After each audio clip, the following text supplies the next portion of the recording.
नमस्कार, स्वागत है आप सभी का न्यूज़ पीआर पर। हिंदुस्तान अवाम मोर्चा यानी कि हम के राष्ट्रीय अध्यक्ष जीतन राम मांझी या हम कह लें कि पूर्व मुख्यमंत्री जीतन राम मांझी ने जो मांग कर दी है उसके बाद बवाल सा छिड़ गया है। दरअसल जीतन राम मांझी ने कह दिया कि हमें आरक्षण नहीं चाहिए, यानी कि आरक्षण को हटा देना चाहिए। जी हाँ, आपको बता दें कि नई दिल्ली के कॉन्स्टिट्यूशनल क्लब में बुधवार को आयोजित पार्टी की राष्ट्रीय कार्यकारी की बैठक में मांझी ने कहा कि आरक्षण और जातिवाद का राक्षस हमें निगल रहा है और समान स्कूली शिक्षा ही इसका उपाय है। राष्ट्रपति व गरीब का बच्चा एक साथ पढ़े और इसे लागू कर 10 वर्ष का समय दीजिए। 10 वर्ष में हम आगे बढ़ जाएंगे, फिर आरक्षण और जातिवाद की कोई बात नहीं होगी। तो उन्होंने कह दिया कि हमको आरक्षण नहीं चाहिए। और भी कई बातों को उन्होंने कहा कि फर्जी प्रमाण पत्र पर 5 लोग जो है वो सांसद बन गए हैं और इसके अलावा यह भी कहें कि वाल्मीकि राम में 1000 गुना अधिक बड़े हैं। तो इस तरीके से वो बातों कहते नजर आए। आपको हम उनकी बातें भी सुनाएंगे, सुनिए। आज की जो बैठक है विषय प्रवेश के संबंध में हमारे माननीय प्रधान सचिव ने विस्तार से बातें कही है और कुछ समय का भी तकाजा है कि हम लोग कोई लंबी चौड़ी बात नहीं करना चाहते, जैसा कम बात और गंभीर बात कह करके हमारे सभी वक्ताओं ने हमें साथ दिया है। हम भी उसी क्रम में आगे जाना चाहते हैं। हम 2-3 मुद्दा जो बहुत प्रासंगिक है उसके बारे में हम चर्चा करेंगे, जिसके बारे में आपने अभी प्रस्ताव पास किया, आपने सहमति दी है। उसको विस्तारित बात करने के पीछे ये बातें हैं कि बात बहुत अनुकूल है, माकूल है, जिससे देश के राजनीति में खास करके गरीबों के संदर्भ में उसके उन्नति के मार्ग का प्रशस्त करता है। वोट देने से रोका जाता रहा है इन प्रकारे ना। अब उसका विश्लेषण करेंगे तो समय लगेगा। हमारे जहाँ जनसंख्या होती है वहाँ पर या तो मतदान केंद्र नहीं होता है, अगर मतदान केंद्र होता भी है तो उसको डिवाइड कर दिया जाता है, मतदाता सूची में मेरा नाम नहीं दिया जाता है। फिर अगर कहीं डिवाइड करके मतदान केंद्र हुआ तो वहाँ हमको जाने से रोका जाता है, या तो बलात् रोका जाता है या नहीं तो पैसे का लोभ दे करके दिया जाता है। अनेक प्रकार का भयावह कर करके हमको वोट देने से वंचित किया जाता रहा है।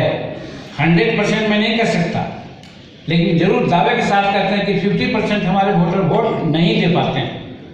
इसी के लिए बहाना हमारे भीमराव अम्बेडकर साहब ने कहा था कि सेपरेट इलेक्टोरल हो, और अगर सेपरेट इलेक्टोरल शेड्यूल कास्ट के लिए ही नहीं था, शेड्यूल ट्राइब्स के लिए ही नहीं था, मुस्लिम लीग के लिए भी था।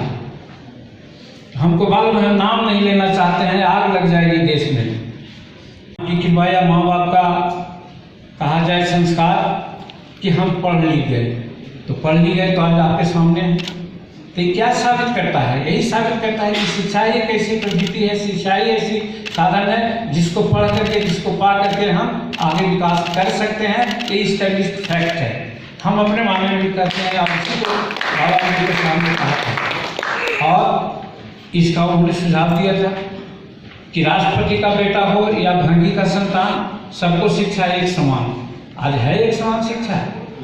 अगर हम राष्ट्रीय स्तर पर बोल रहे हैं तो फ्रांस में चले जाइए, कनाडा में चले जाइए, जापान में चले जाइए, इंग्लैंड में चले जाइए, जितने पाश्चात्य देश हैं सब जगह कॉमन स्कूलिंग सिस्टम है।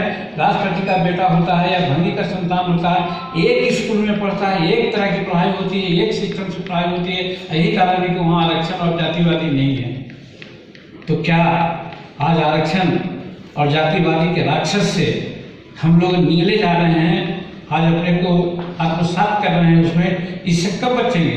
एक ही उपाय है कि कोई भी शासक आवे या फिर हम लोग जो राष्ट्रीय कार्यकारिणी में निर्णय लेते हैं, हम लोग शासन में नहीं हैं और शासन में आएंगे कि नहीं आएंगे कहा नहीं जा सकता है, इसके लिए बहुत चिंता नहीं।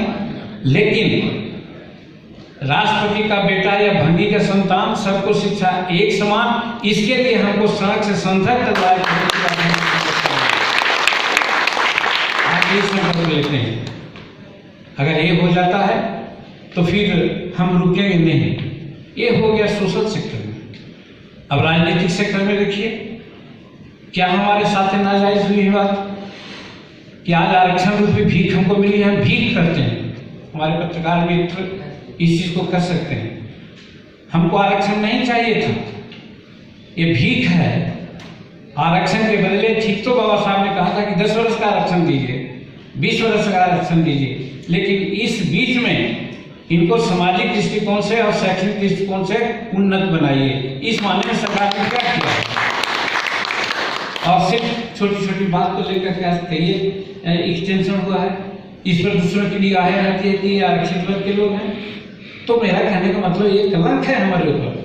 हमारे मित्र कह सकते हैं कि हम मानते हैं कि आरक्षण कलंक है।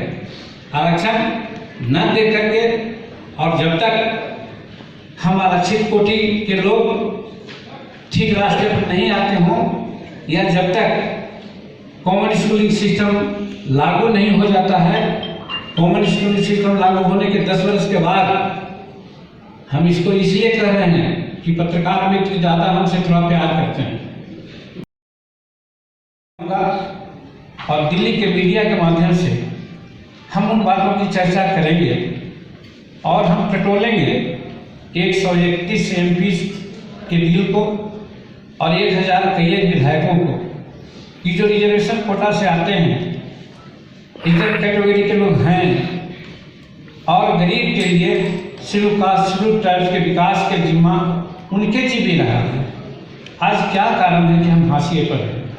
तो मैं उनको सादर आमंत्रित करता हूं कि आप जानते हैं उन बातों को सिर्फ फोकस करने की बात है और दिल्ली में आए, सभी 131 MP जुटें, सभी 1000 से ज़्यादा जो हमारे MLAs हैं रिजर्व कैटेगरी के लोग जुटें कहीं और जुट करके हम लोग उन तत्वों को खोज करें जिस तत्वों की खोज करके डॉक्टर अम्बेडकर साहब ने हमारे सामने परोस करके रखा था और दुर्भाग्यवश हमको भुलावा दिया जाता रहा और हम वही भूल भुलैया में पड़े रहे, जिसके कारण आज कटोरा लेकर के अधिकार का और लाभ का भीख मांग रहे हैं हम लोग।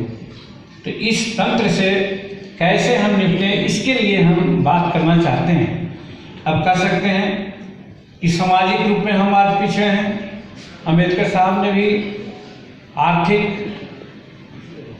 यानी आरक्षण का जो मूल रूप था उसमें उन्होंने अर्थ की बात कभी नहीं कही। कार्ल मार्क्स और बाबा भीमराव अम्बेडकर में यही फर्क है। कार्ल मार्क्स बहुत बड़ा विद्वान थे, शास्त्री थे। उन्होंने कहा था कि अर्थ के बिना विकास नहीं हो सकता, लेकिन अम्बेडकर साहब ने कहा नहीं, अर्थ तो किसी को हो सकता है लेकिन उसका बौद्धिक विकास नहीं हो सकता है। इसलिए उसके विकास के लिए सोशल और एजुकेशन सेक्टर में काम करना चाहिए, सामाजिक और शैक्षणिक विकास होना चाहिए। यही आरक्षण का मुद्दा है, यही आरक्षण की बात करनी चाहिए। और बदकिस्मतीवश यही दोनों मुद्दा है जिसको साइड ट्रैक किया गया है। अब कैसे किया गया है हम ज़्यादा इस पर फोकस नहीं डालेंगे, संक्षेप में डालेंगे क्योंकि बार बार समय की बात आ रही है। अब सोशल सेक्टर की बात हम करते हैं कि आज हम उदाहरण अपना देते हैं। हम एक जीतन मांझी शेड्यूल कास्ट में भी सबसे निकृष्ट समाज का, जिसको भुइयाँ या मुसहर कहा जाता था, जिसके गार्जियन को 1.5 से मजदूरी कमाने के सिवाय कोई दूसरा साधन नहीं था संसाधन का। किसी प्रकार से हम अपने पिता के डिटर्मिनेशन से, जो हमारे पिता को पीटा गया, घर से निकालने की बात आई, लेकिन उसके बावजूद भी उन्होंने जीत नहीं छोड़ी कि हम अपने बेटा को पढ़ाएंगे। चर्चा नहीं की है या करना नहीं चाहते हैं। और जिन बातों की चर्चा अम्बेडकर साहब किया करते थे, बहुत से बड़े बड़े जो समाज सुधारक एक्टिविस्ट थे वो चर्चा करते थे।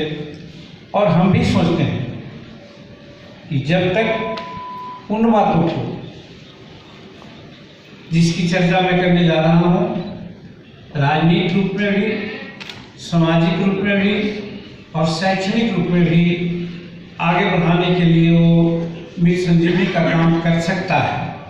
अब उसी के बिना आज स्थिति है कि 75 वर्ष के स्वतंत्रता प्राप्त करने के अवधि के दरमियान आज हम लोग बहुत आगे नहीं बढ़े हैं। कहने को कहा जा सकता है कि हम बढ़ रहे हैं, इसमें कोई शक नहीं, बेईमानी होगी कि हम कुछ नहीं किया है, लेकिन आज हम मंथर गति से चल रहे हैं।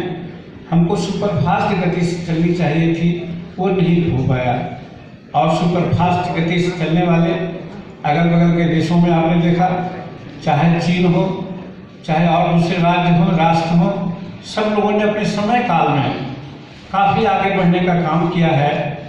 कारण क्या है कि हिंदुस्तान में गरीबी की बात करते हैं, गरीबी मिटाओं की बात करते हैं अपनी अपनी भाषा में, अपने तौर पर, लेकिन उसके बाद भी गरीबी हमसे छूट नहीं रही, गरीबी हमसे बीच से जा नहीं रही। तो मैं एक विचारक के रूप में कहना चाहता हूँ, मैं बहुत बड़ा कोई शोधकर्ता नहीं रहा हूँ, लेकिन 40 साल के राजनीतिक अनुभव के आधार पर, क्योंकि मैं भी सोचता हूँ कि जिस तबके से हम आए हैं उस तबके का विकास अगर कब होगा, कैसे होगा, अगर इस बात की हम चर्चा करते हैं तो बाबा अम्बेडकर की बातें हमारे देह में बराबर आ जाती है, बरबस आ जाती है। और जिस संविधान के बनाने का नाम या महान दार्शनिक, महान अर्थशास्त्री, महान कानूनविद, सारी उपाधियाँ हमारे डॉक्टर भीमराव अम्बेडकर को दी जाती रही है, लेकिन उनकी बातों को कितने सलीके से, किस तरह से हम आज नज़रअंदाज कर रहे हैं, वो हम आपको बताना चाहते हैं इस राष्ट्रीय कार्यकारिणी के संदर्भ में और इस ऐतिहासिक नगरी दिल्ली में। तो आपने सुना किस प्रकार से जातिवाद को लेकर, आरक्षण को लेकर उन्होंने बातें को रखा है, फर्जी प्रमाण पत्र की भी बातें कही है। फिलहाल इस खबर में इतना ही, बहुत बहुत शुक्रिया।